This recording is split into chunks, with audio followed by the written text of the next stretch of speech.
My boyfriend pretended to be single in front of other girls while I stood right there. Is this a reason to break up immediately, or should I give him a chance to explain?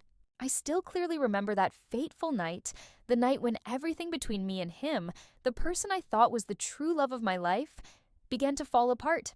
There are only 2 weeks left until our 1-year anniversary, a milestone that I have been looking forward to with all excitement and joy. But instead of sweet moments preparing for that special day, I find myself sitting here recounting the story of how my trust was betrayed and how I had to make a heartbreaking decision. Last night, we went to a mutual friend's birthday party. The party atmosphere was bustling, laughter echoed throughout the room, dim lights shone on radiant faces. I didn't drink because I was the one driving us home, and he did drink a little, not too much, just enough to make his cheeks rosy and his voice more animated than usual. I thought it would be a fun night, a small celebration before our big day, but I was wrong. It all started when I left him for a few minutes to get some water. When I returned, the room was more crowded, a crowd of people chatting and laughing. I tried to squeeze past him to get back to him, but instead of squeezing in right away, I stood behind him, just a few feet away, and then I heard that conversation. The conversation that made my heart stop beating. A girl, her voice soft but curious, asked him, "So the girl you went with is your girlfriend?"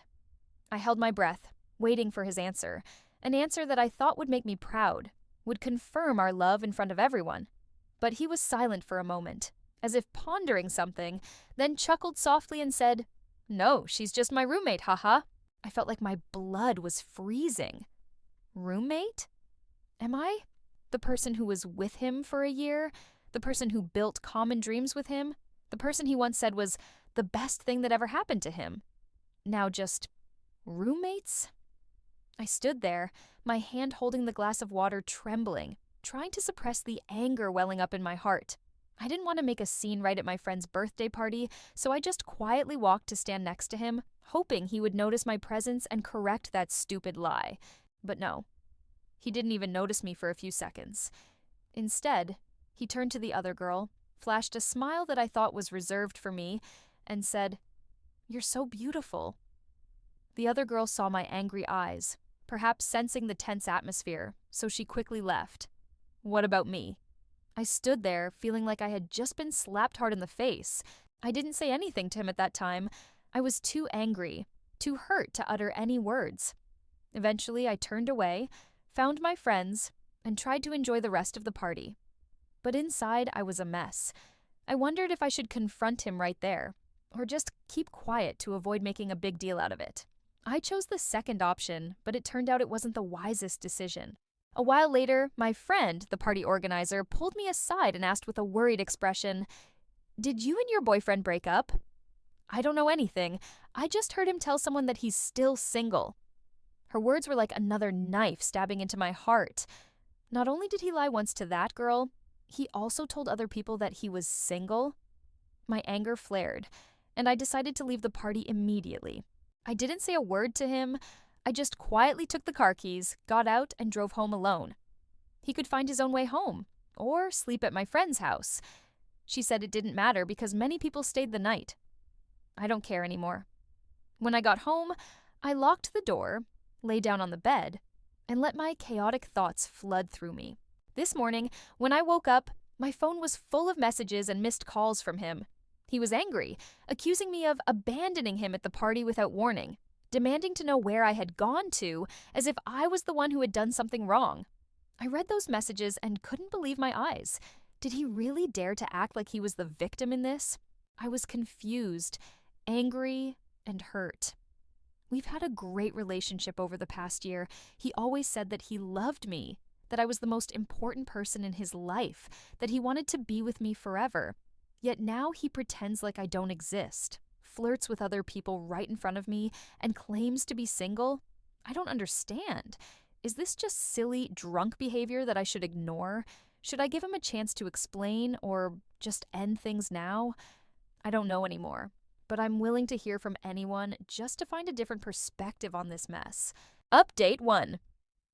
After a sleepless night, I decided to text him. I typed these short but indignant words. "You made it clear last night that you're single. I'm not waiting for my ex-boyfriend to drive me home. Don't bother coming back here. I sent it and sat there, heart pounding, waiting for his reaction. Just a few seconds later, my phone rang. He called, but I didn't pick up. I don't want to hear his voice right now. I'm afraid I'll soften, or worse, scream out everything I've been holding back. Then he texted back, "What the hell are you talking about?" I read the message and couldn't believe it. How could he not know? How dare he pretend like nothing happened? My friend, the party organizer, also texted me this morning, telling me that she yelled at him when he woke up. She said he denied everything, insisting he didn't understand what she was saying. They even argued because he kept insisting he didn't say those words. I began to suspect that he would use the excuse, "I don't remember," or "I was so drunk that I passed out," to get away with it. But then he added that he'd come pick me up and drive me home right now. I panicked.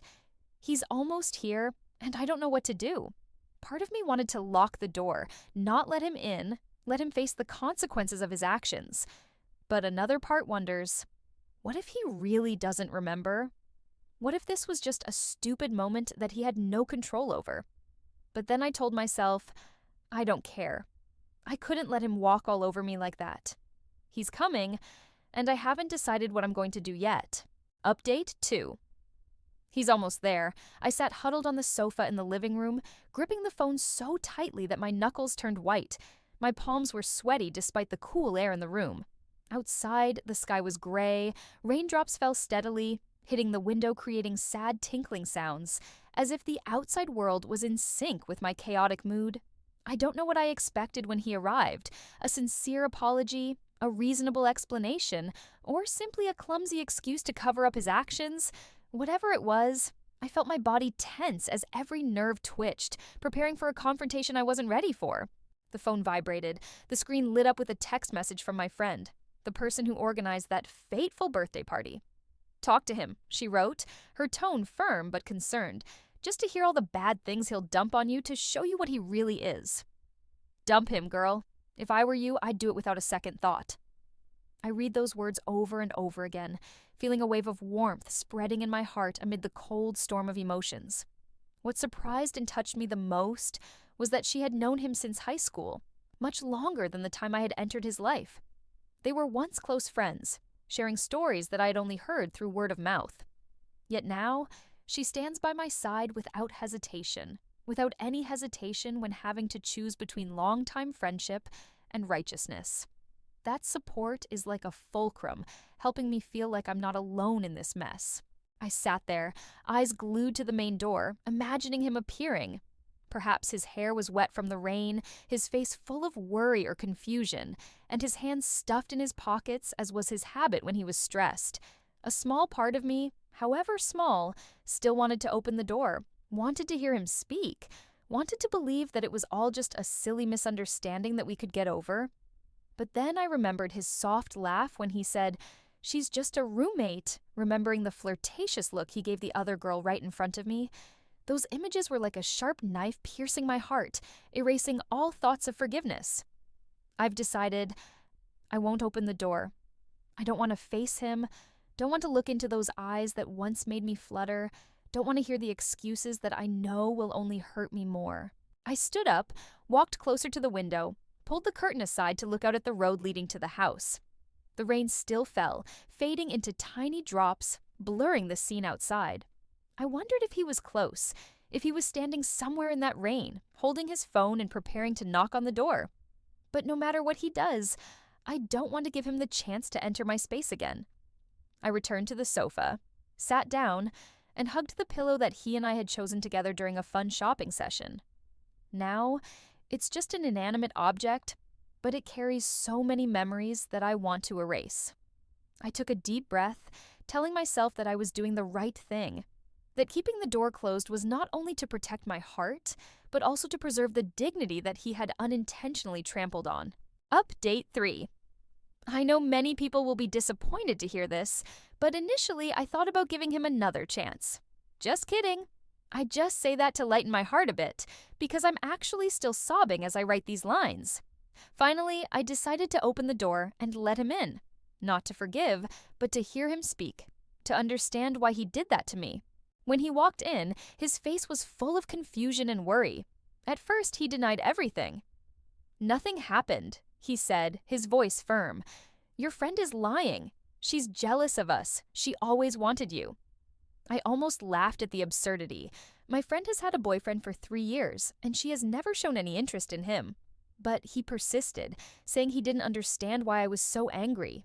I looked him straight in the eyes and said, "I heard you say that too." He hesitated. "Say what?" But then he saw the look on my face, the hurt, the anger, and he broke down. He sat down, bowed his head, and began to tell. He said that before we started dating, he'd never gotten attention from girls. "I can't believe you like me," he admitted. "I always thought you were on another level, and it was just luck that you cared about me." According to him, last night, when that girl approached him, it was the first time he felt attention from someone else. "I don't know how to react," he said. "I only enjoyed that attention once in my life, and I let it get away." He swore that he had no intention of deceiving me, that he just said those words on impulse to keep that attention. "I never let it go any further," he said.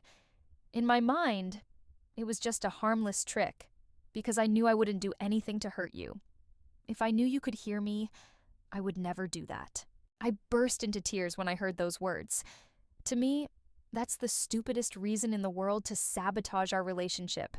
Did he do it all just for his ego, just for a moment of attention from others?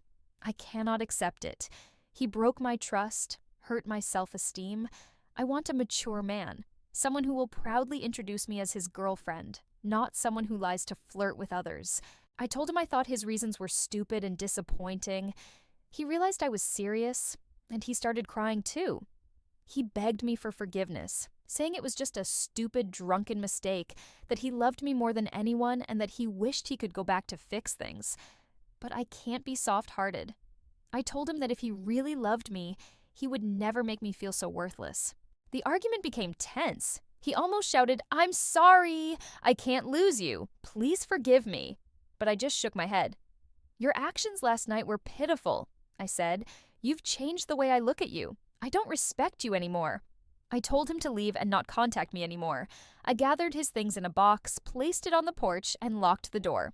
After he left, I lay on the couch, hugged my dog, and cried until I felt nauseous. I'm angry at him, but I'm also sad because what we had, a wonderful year, has now gone up in smoke because of one stupid action. Today, I feel a little better. He still texted, called, said he was crying at home and he loved me very much. But I didn't answer. I'm just waiting for him to get his stuff so I can block his number and move on. Luckily, my best friend had also just broken up with his girlfriend of 2 years, so we decided to plan a road trip together. This weekend, I'm going to the beach, swimming, and trying to forget everything. Before, I couldn't go because I didn't want to upset my boyfriend, which is funny when I think back. But now I'm free and I'm going to enjoy it. I still have some bitterness in my heart, but I hope time will ease it. I deserve happiness and I will find it again, one step at a time.